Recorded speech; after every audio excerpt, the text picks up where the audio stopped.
gay Jewish SS officer and the Holy Grail. You couldn't make up a title like this, and I promise it's not clickbait. Yes, this vlog is a true Indiana Jones yarn. There are so many elements of this story which serve as caution when exploring the mystical, not least how so many mystical beliefs originate from unreliable research of Nazi Germany, including much of the myth of Atlantis that I outline in my vlog on Sunderland, the New Atlantis. Furthermore, it provides a chilling warning that science can be corrupted. Otto Wilhelm Rahn, 18th of February 1904 to the 13th of March 1934, had some Jewish descent and openly gay. While attending the University of Giessen, he was inspired by his professor, Baron von Gall, to study Albigensian or Catharism. In 1924, he gained a degree in philology, specialising in the literature and languages and romances of France. He became convinced that the songs of the Troubadours, that the Cathars had had great wealth, and this had included the Holy Grail.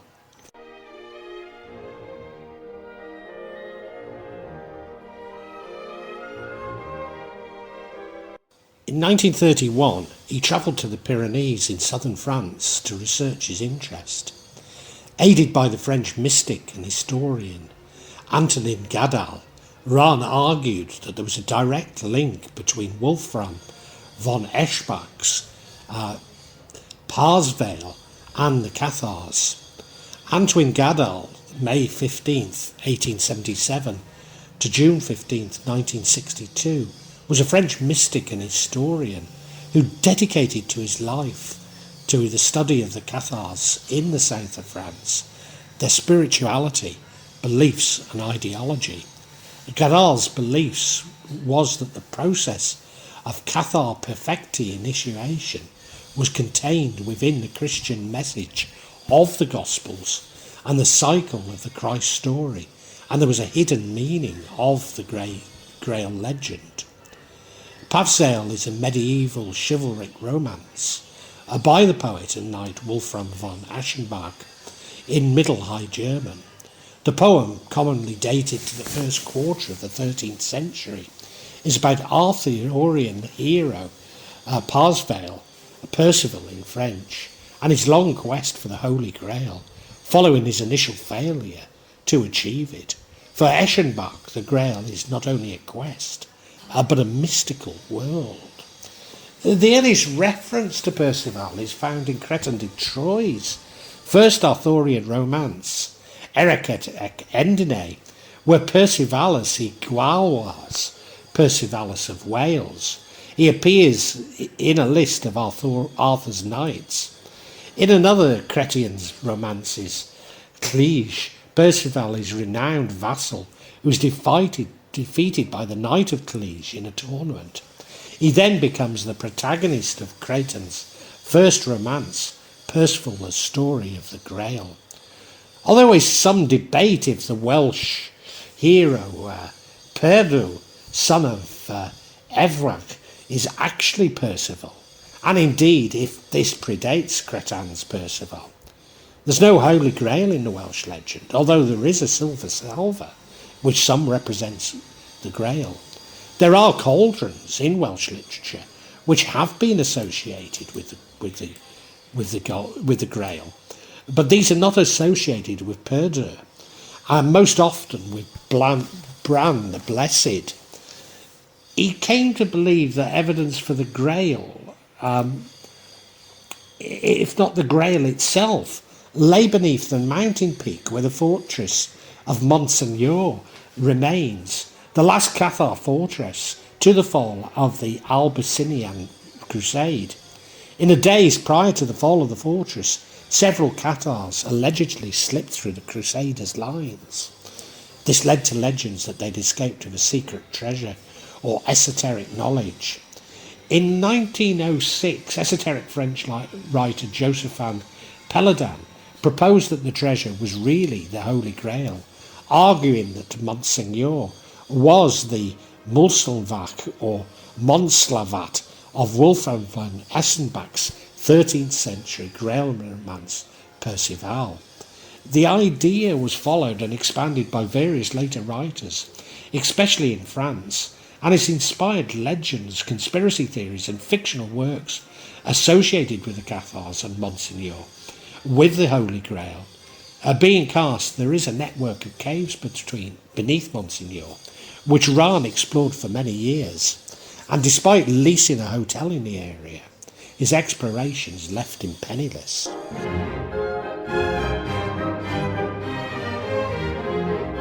In 1934, Rahn published his first book, Kreuzzug gegen den Gral, Crusade Against the Grail, which attempted to link the medieval romance of Parzival with the persecution of the Cathars by Pope Innocent III.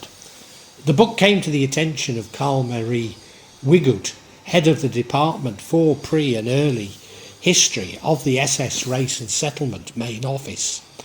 Wiligut was impressed by the work and passed it on to Heinrich Himmler, the head of the SS.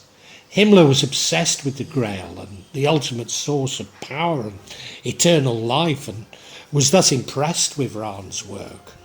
Although Himmler was also neo-pagan and would have been impressed by the Germanic folklore quality of Eschenbach's Parzival. Indeed, Himmler's Wewensburg castle contained various rooms named after Arthurian castles. Presumably putting the Grail in the castle would have been very attractive to him.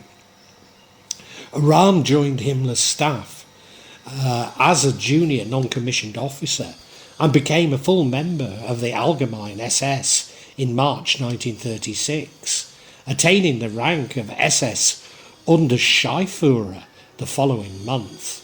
Although there is some evidence of funding for his expeditions from the Thule Society, a Germanic supremacist occult group, which had then been presumed to have been dissolved.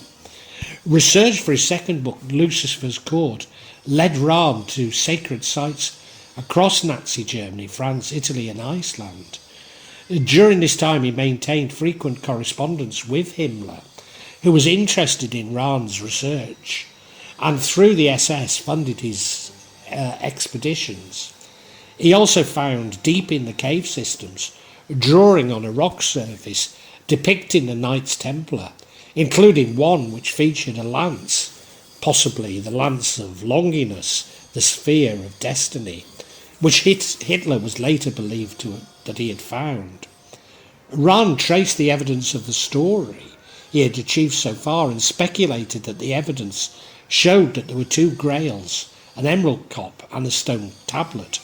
The latter artifact was supposedly inscribed with runes by a race of pre-German supermen who had attained the ultimate knowledge of the law of life. Various traditions describe the Grail as a cup, dish or stone with miraculous healing powers, sometimes providing eternal use or sustenance in infinite abundance. It is often guarded in the custody of the Fisher King and located in a hidden Grail castle. In the late 12th century, Robert de Baron, in Joseph the Arimathea, portrayed the Grail as Jesus' vessel for the Last Supper, which Joseph of Arimathea, according to Jewish tradition, used to catch Christ's blood at the crucifixion. Thus the Holy Grail became interwoven with the legend of the Holy Chalice, the Last Supper cup. An idea continued in works such as Lancelot Grail Cycle and Thomas Mallory's 15th century L'Amour d'Arthur. Mary Magdalene is supposed to have used a smaller Marian chalice to collect Christ's blood after the crucifixion. Certainly there is a tradition of depicting Mary with a chalice containing blood which is linked to the sacrament.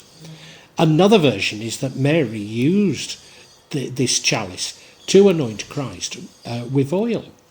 A further tradition is the cup of Abraham, but critically not a stone tablet.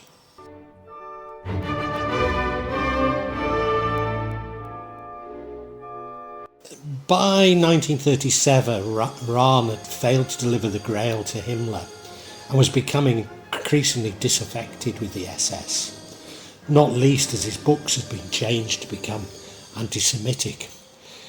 He was sent by Himmler to various locations in search for the Grail, including Extenstein, a distinctive sandstone rock formation located in the Teutoburg forest near the town of Hornbad and Mainburg in the Lippe district of North Rhine-Westphalia. The formation is a tor consisting of several tall, narrow columns of rock which rise abruptly from the surrounding wooded hills. William Tuday, an amateur archaeologist and folklorist, suggested this was the location of a central Saxon shrine, the location of Irminsul, and an ancient sun observatory. Since the mid-1920s, he proposed and popularised them by calling them the Germanic Stonehenge. During the Nazi period, the Estenstein became a focus of nationalistic propaganda. In 1933, the Estenstein Foundation was established, and Heinrich Himmler became its president. He was also sent to Iceland in search of the Grail.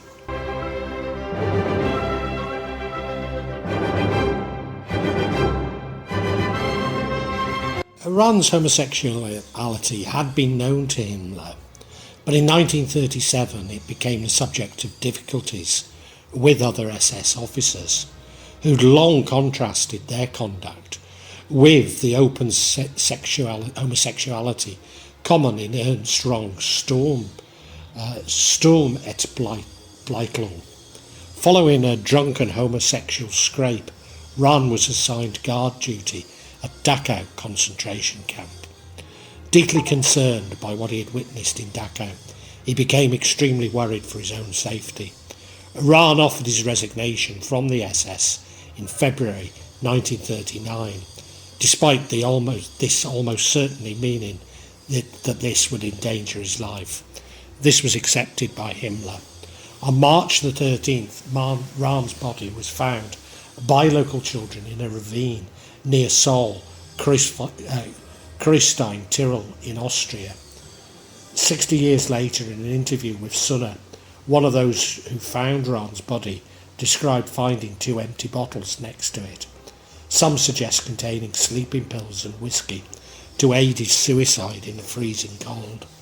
Rahn's death was privately ruled as suicide, but was presented to Himmler to the SS as having occurred following a mountaineering accident.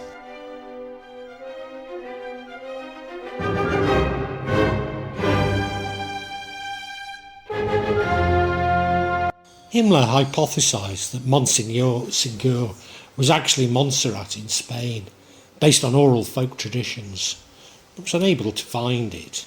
He therefore turned his attention back to Monsignor and allegedly put war hero Otto Wilhelm, the man who had freed Mussolini from prison, onto the job, and even that he had found it and sent it to Antarctica. A great story, but Kreuzzug was fighting on the Eastern Front, including a raid on Drava at the time. In fact, this part of the story appears to be a fabrication created by US Colonel Howard Buchner, himself also something of a Grail fantasist, although Buchner was an expert in respiratory disease at LSU School of Medicine and cannot be written off as a total crank.